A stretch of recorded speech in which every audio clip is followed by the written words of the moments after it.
Alors Gérard Fontaine, 66 ans, tout juste retraité du Conseil d'architecture, d'urbanisme et d'environnement de la Nièvre, que j'avais la chance de diriger. Je suis architecte de formation, j'avais fait une formation complémentaire de conseil aux collectivités locales sur des politiques de l'environnement et des politiques de développement. Et puis j'ai la chance d'avoir effectivement pu, pendant 24 ans, sillonner l'ensemble du département et de voir éventuellement des sujets récurrents, des choses qui marchent moins bien. Donc l'idée, c'était effectivement de profiter de la retraite pour se porter candidat à cette élection. Et une fois élu, ce dont on ne doute pas, le fait de pouvoir effectivement modifier une partie des pratiques existantes, les us et coutumes, des choses qui sont inhérentes à trop d'années de pouvoir par une même tendance, puisqu'il y a plus de 55 ans que cette tendance est au pouvoir dans la Nièvre. Donc Elisabeth Grenin, je vais faire un tout petit peu plus court que Gérard pour me présenter. Je suis originaire et j'ai grandi à Sauvigny-les-Bois. Après un petit tour dans la capitale, je suis revenue maintenant il y a 22 ans pour reprendre l'entreprise familiale qui se trouve à Amphi. Voilà, je suis maman d'une fille de 15 ans et voilà. Et commandante de la réserve. Oui, commandante de la réserve. Ça occupe citoyenne, oui. Donc ce que je cherchais à savoir, c'était quel était le lien entre toutes ces activités. Alors le lien, peut-être l'engagement, le souci de l'autre, peut-être aussi l'impression ou l'envie d'être utile à quelque chose ou à quelqu'un. Mais toi, Gérard, tu es architecte, tu es à la tête d'une association qui œuvre sur tout le département, tu es conseil en politique de développement et de l'environnement, et tu es tout juste jeune retraité. Alors jeune retraité, oui, je confirme, que venais-je faire dans cette galère? Et oui, j'allais te la poser la question, Gérard, j'allais te la poser. Donc, que venais-je faire dans cette galère? Je venais ramer. A priori, une galère, c'est fait pour ça. La notion de galère par rapport au canoë, c'est que le canoë, c'est un sport individuel sur la Loire, ce qui est sûrement très agréable quand on a du temps. Mais là, en l'occurrence, l'idée, c'est un peu comme toi, d'apporter une partie de ce qu'on sait faire. On a la chance de savoir faire quelque chose, quelques métiers et d'avoir des compétences dans quelques domaines. Et il nous semble intéressant, à toi comme à moi, de les apporter au sein d'une assemblée nouvellement élue et majoritaire au conseil départemental. Si je peux vous interrompre, tous les deux, vous avez l'intention de réussir à redynamiser la Nièvre comme ça? Tous les deux, certainement pas. Tu sais très bien que nous sommes 17 quadrinômes, soit 68 personnes qui se sont présentées dans tous les cantons nivernais au nom de la Nièvre ensemble. Et en plus, nous avons des remplaçants qui sont ici présents, qui ne sont pas des doublures, qui vont nous aider bien sûr à faire connaissance et à parcourir toutes les communes qui forment ce beau canton. Christine Rousseau, je suis née dans la Nièvre, j'habite depuis un peu plus de 20 ans à Sauvigny-les-Bois, je suis fonctionnaire d'État. Je n'ai pas d'étiquette politique, je n'ai pas de nuance politique. Je considère depuis toujours que l'idéologie, le dogme en général est quelque chose qui enferme et qui limite sa propre imagination et voire son libre arbitre. Je pense qu'on est plutôt dans un courant d'ouverture, de dialogue, de concertation et que comme ça on trouvera des solutions pour faire revivre la Nièvre. Alexis Potram, donc je suis né et j'ai grandi dans la Nièvre. Et puis j'ai eu l'opportunité d'y revenir après mes études pour le travail.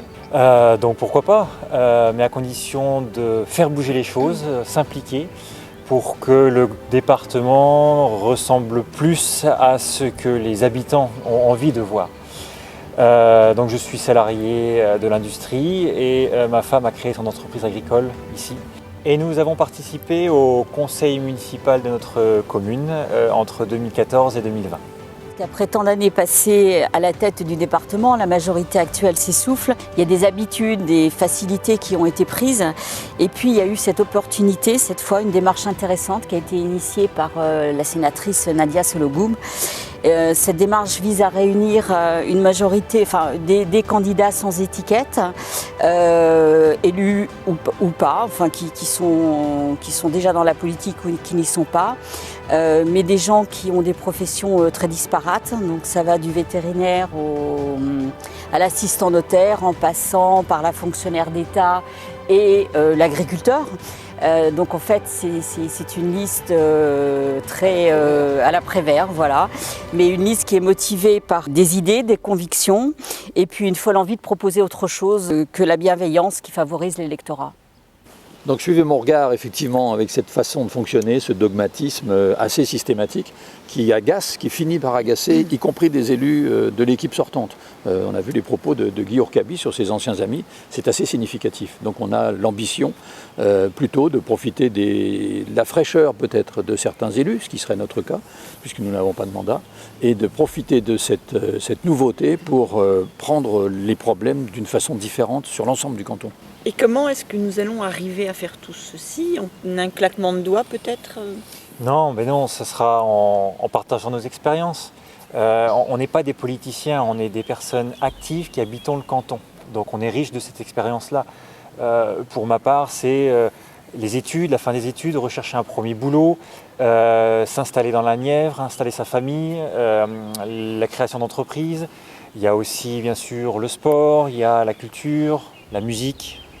Et être curieux de tout en fait, de tout ce qu'on ne connaît pas.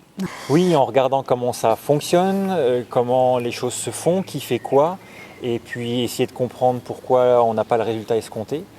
Notre objectif, c'est de participer à ce mouvement-là pour établir de nouveaux moyens, de nouveaux fonctionnements, de nouveaux modèles, et en impliquant les habitants, qui ne doivent pas être simplement des personnes consultées une fois tous les 5-6 ans, et après les oublier. Ils doivent être impliqués le plus longtemps possible et à chaque fois dans nos réflexions et les projets.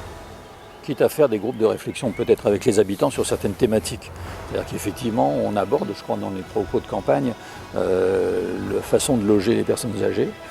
C'est pas à quelqu'un dans un service d'en décider tout seul. Il y a une consultation nécessaire à faire auprès des gens qui ont 75 ans, 80 ans, qui appréhendent peut-être les 10 années à venir, comment ça se passe, comment est-ce qu'on finance. Donc tout ça, c'est effectivement à la fois ce travail d'équipe de la part des conseillers départementaux et le travail avec les habitants. Je crois qu'il est vraiment temps, au bout de 55 ans et plus, comme je le citais tout à fait au début de nos propos, il est vraiment temps d'essayer autre chose.